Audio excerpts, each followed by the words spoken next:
कई हफ्तों की बहस, मुलाकातों और मुख्तलिफ मुसवदों के सामने आने के बाद बिलाखिर हुकूमत ने 26वें आईनी तरमीम कल पार्लियामेंट में लाने का इम्कान जाहिर कर दिया है, लेकिन अभी तक इसका हतमी मुसवदा सामने नहीं आया है और तहरीक इंसाफ मौलाना फजल रहमान से मिलने पहुंच गई है, मगर साथ ही कल इस आईनी तरमीम के खिलाफ एहतजाज की कॉल भी दे दी है। ज़राए का कहना है कि हुकूमत ने आईनी अदालत की जगह सुप्रीम कोर्ट में आईनी बेंच बनाने की मौलाना फजल रहमान की तजवीज़ से इत्तफाक कर लिया है, मगर अभी तक इसकी तस्दीक हुकूमत ने नहीं की है। हुकूमत ने आईनी तरमीम लाने की पहली कोशिश 15 सितंबर को की थी, जो मौलाना फजल रहमान के साथ न देने की वजह से नाकाम हो गई थी। इसके बाद मुतादिद हुकूमती शख्सियात ने मौलाना फजल रहमान से मुसलसल मुलाकातें की और उन्हें मनाने की कोशिश की। इस सिलसिले में सबसे ज़्यादा कोशिश पीपल्स पार्टी के चेयरमैन बिलावल भुट्टो जरदारी ने की, जिन्होंने कई हफ्तों तक मौलाना फजल रहमान से राब्ता जारी रखा और उन्हें पीपल्स पार्टी की तरफ से आईनी तरमीम का एक मुसवदा दिया गया था, जिसके बाद एक मुसवदा JUI की तरफ से भी सामने आया और फिर 2 दिन पहले मौलाना फजल रहमान ने कराची जाकर बिलावल भुट्टो जरदारी से मुलाकात की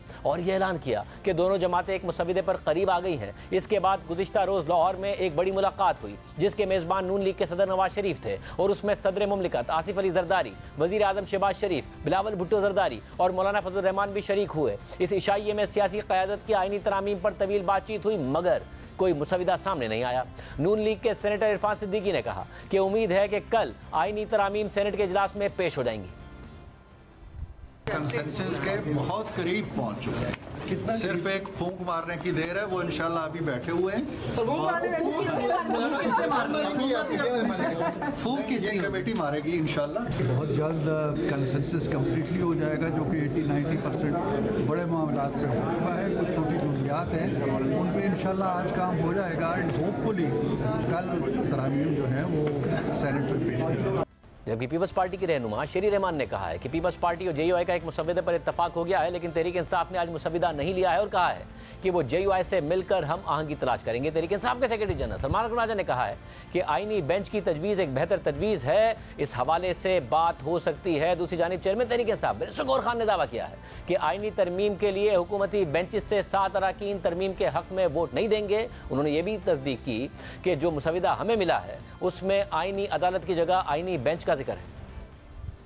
आज गवर्नमेंट ने अपना एक थर्ड वर्जन दिया है, एक ड्राफ्ट दिया है उसमें, जिसमें कॉन्स्टिट्यूशनल बेंच की बात हुई है रादर देन कॉन्स्टिट्यूशनल कोर्ट की। तो हमने उसको देखा है। आपको वसूख के साथ कहता हूँ, जिस वक्त ये बिल मूव करेंगे इस कौमी असम्बली में और कौमी असम्बली में कॉल ऑन करेंगे कि आप इस पे वोटिंग करें, 7 MNA इनके ऐसे हैं जो इनको वोट देने वाले नहीं है, वो कह रहे हैं कि हम ज़मीर के मुताबिक देंगे। कुछ लोग ऐसे हैं वो कहते हैं जो भी हिदायत है हमने ज़मीर के मुताबिक वोट देना, ये तरीक़ाकार हमें कबूल नहीं है, हम डिस्क्वालीफाई होते तो डिस्क्वालीफाई हो जाए। मेरे पास जो इन्फॉर्मेशन आई और बड़े वसूख के साथ रिलायबल सोर्स से आई, 7 MNAs इनको वोट देने वाले।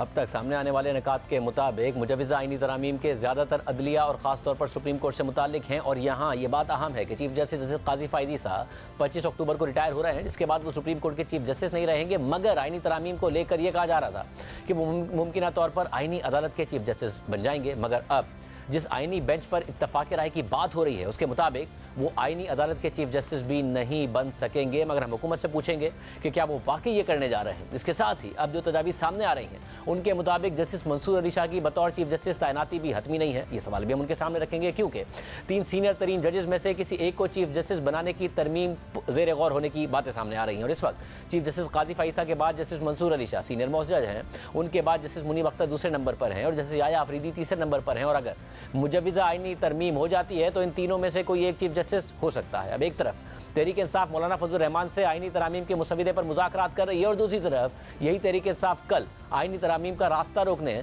और इमरान खान की रिहाई के लिए मुल्क गिर एहतजाज करने जा रही है, जिसके लिए पार्टी रहनुमा कारकुनों को पैगामात जारी कर रहे हैं। इसके अलावा जियो न्यूज़ की नुमाइंदा नौशीन यूसुफ की खबर के मुताबिक मखसूस नशिस्तों से मुताल्लिक स्पीकर्स के खत पर इलेक्शन कमीशन का इजलास कल दिन 11:30 बजे होगा, जिसमें खत पर हतमी फैसला किया जाएगा।